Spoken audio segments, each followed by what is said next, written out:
Hi, I'm Sarah Lupkin with NASA's Earth Science Data Information Systems Project, or ESDIS. ESDIS is responsible for managing the satellite, airborne, and field data that NASA collects about the Earth. We'll talk more about that data and how you can use it in just a minute. Before coming to NASA, I studied entomology, the science of insects.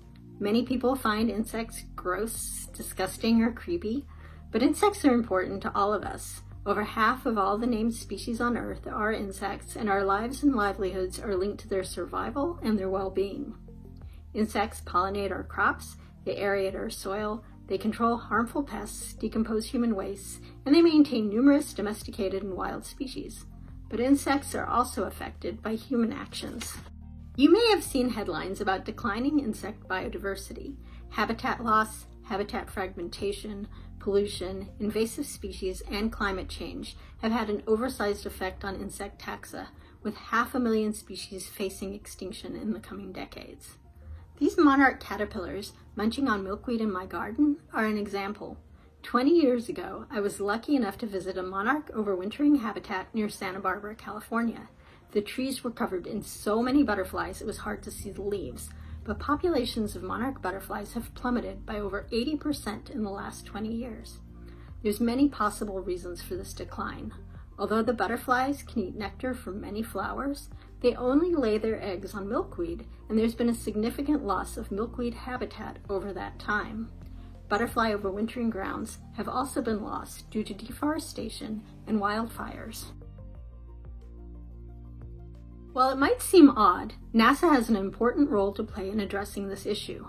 In the past, NASA Earth observations have been used to monitor harmful insects. For example, the emerald ash borer, a tiny insect that lays its eggs in tree bark. In the northeastern United States, where this insect has no natural predators, large numbers of eggs have interrupted water flow, killing millions of trees. And while NASA is incapable of directly observing the adults or eggs of this pest, detecting its presence is within our capability.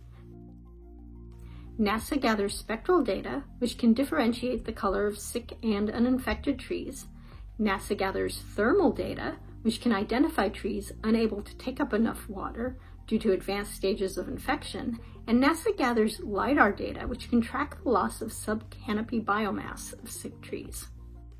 NASA data has also been used to help beneficial insects. In 2018, NASA developed participants partnered with the University of Maryland, the Urban Beekeeping Lab, and the Bee Informed Partnership to create HiveOS, a tool that matches bee health data collected from hives with measurements collected from satellite data, including precipitation, soil moisture, and vegetative abundance.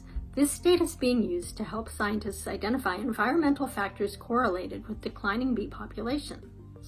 We'd like to challenge you to find more ways to use NASA Earth data to help the beneficial insects that we all depend on. We invite you to develop innovative ways to advance NASA's ability to detect insect life, track and predict change over time, and communicate that information to scientists and society to help combat the loss of insect biodiversity. Solutions could be as simple as visualizing patterns or identifying habitats, but could also take technology in directions new to NASA. The sky's the limit.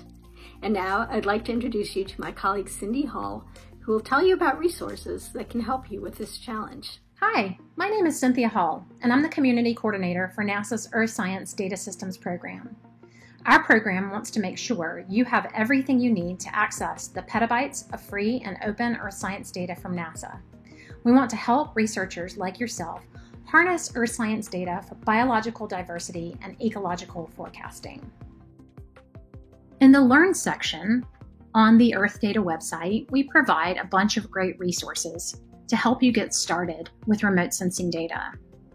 These resources include backgrounders, like What is Remote Sensing?, a resource for those new to satellite or airborne observations. This backgrounder provides information on types of orbits, the electromagnetic spectrum, the different kinds of sensors, different resolutions, and information on data processing and interpretation. Or Or take a look at the Essential Variables backgrounder, which provides information on key variables for areas of climate, ocean, biodiversity, and geodiversity, and how NASA Earth observation data can help in the assessment and monitoring of those variables. Now that you have some background information, let's get started with your data discovery path. For users who don't really know where to begin with using NASA data and ecological research, so more novice data users, we have a new data pathfinder in the Learn section. The Pathfinder is on biological diversity and ecological forecasting. Data pathfinders provide direct links to commonly used datasets across NASA's Earth science data collections. Each Pathfinder has an About the Data section, which provides information about every dataset in the Pathfinder. The section provides the measurement taken by each of the sensors, as well as the spatial and temporal resolution. This information will be useful when determining which dataset to use in your research. Use the Data provides information on how the data are currently being used for planning and decision-making. For example, the Biological Diversity Pathfinder has various stories of data users using NASA data directly or indirectly in their research or decision-making process. The Benefits and Limitations section provides insight into considerations when determining whether or not to use remote sensing data. Lastly, each Pathfinder has associated resources, both from NASA as well as outside sources. The Biological Diversity and Ecological Forecasting Data Pathfinder is divided into 4 primary sections depending on your focus area. Vegetation Characteristics and Processes data includes measurements that aid in our assessment of vegetation condition. For example, there are measurements of vegetation greenness, or the Normalized Difference Vegetation Index, NDVI, Evaporative Stress Index, and water use efficiency. Measurements within the Pathfinder include canopy height and vertical structure of the forests.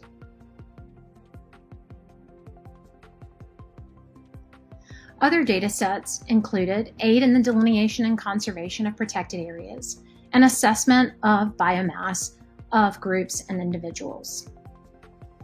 Biodiversity-related spectroscopy data focuses on hyperspectral remote sensing, which is a uniquely powerful technique for mapping and studying biodiversity. Hyperspectral data allow for the direct detection of species presence, species distributions and abundances, and prevalence of invasive species. This section provides direct link to NASA hyperspectral data, as well as links to numerous databases listing spectral signatures of plants and other natural surfaces. Human impacts data includes information useful in studying habitat fragmentation due to agriculture, deforestation, urbanization, and other land cover changes, the effects of nighttime lights on predator-prey interactions, and socioeconomic data like population size and density. Species distribution modeling data includes data that can be used in correlative species distribution or habitat suitability models using in situ species presence or absence data, and remote sensing climatological or geological variables. These variables include measurements for precipitation, topography or elevation, sea surface temperatures or land surface temperatures, and changes in land use and land cover, ocean color, and many more. The Pathfinders also provide a section on tools for data access and visualization, with a brief introduction to each tool within the Pathfinder, including tools from the Earth Observing System Data and Information System, or EOSTIS, from the Distributed Active Archive Centers, or DACs, as well as from partner agencies when applicable. Links to webinars or tutorials on using the tools are provided for you to delve deeper.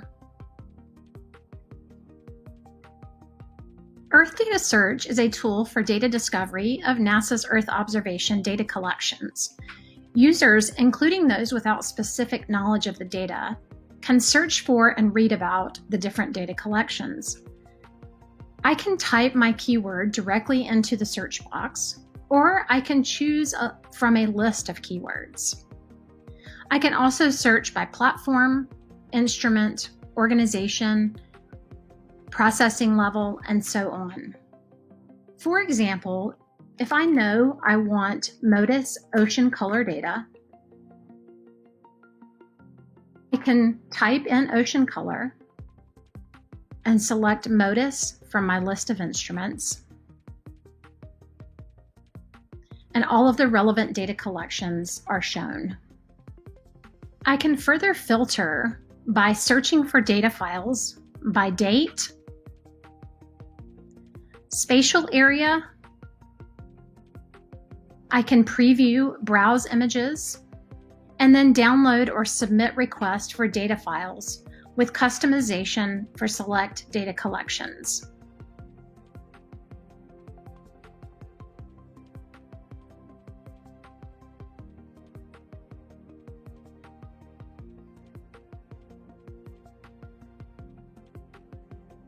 Worldview is a visualization application that provides the capability to interactively browse full-resolution satellite imagery layers and then download the underlying data. Many of the available imagery layers are updated within 3 hours of observation, essentially showing the Earth as it looks right now. For example, today is July 22nd, and as the data become available, they are added into Worldview. This supports time-critical application areas. You can add layers via hazards and disasters thematic areas or by science disciplines. Let's say I want to look at ecological data. I can go to Biosphere, select a dataset of choice. I'm going to select amphibian richness, all threatened species. This dataset provides information on the number of threatened amphibian species present at a 1 kilometer spatial resolution, which can be used in modeling efforts, wildlife conservation planning, natural resource management, policymaking, biodiversity studies, and human-environment interactions. If you're familiar with using NASA Earth Science data, so I'm more of an expert data user, another new resource is our Biological Diversity Data Toolkit. Toolkits contain links to datasets, tutorials and how-tos, feature articles and data user profiles, as well as a lot of other useful information. There is not a lot of guidance on which dataset might be best or on resolutions and the like. There are just direct links to datasets in Earth Data Search or at one of our DACs.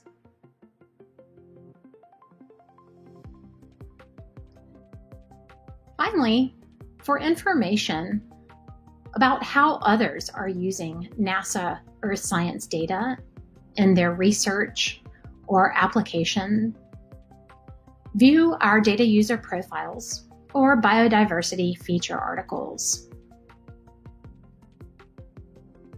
NASA Earth Data's wealth of data discovery and data access resources, such as the Data Pathfinders, data toolkits, and other resources, are designed to help you find, access, and use NASA Earth Science data, which can help in your research or your organization's decision-making process. Come explore earthdata.nasa.gov.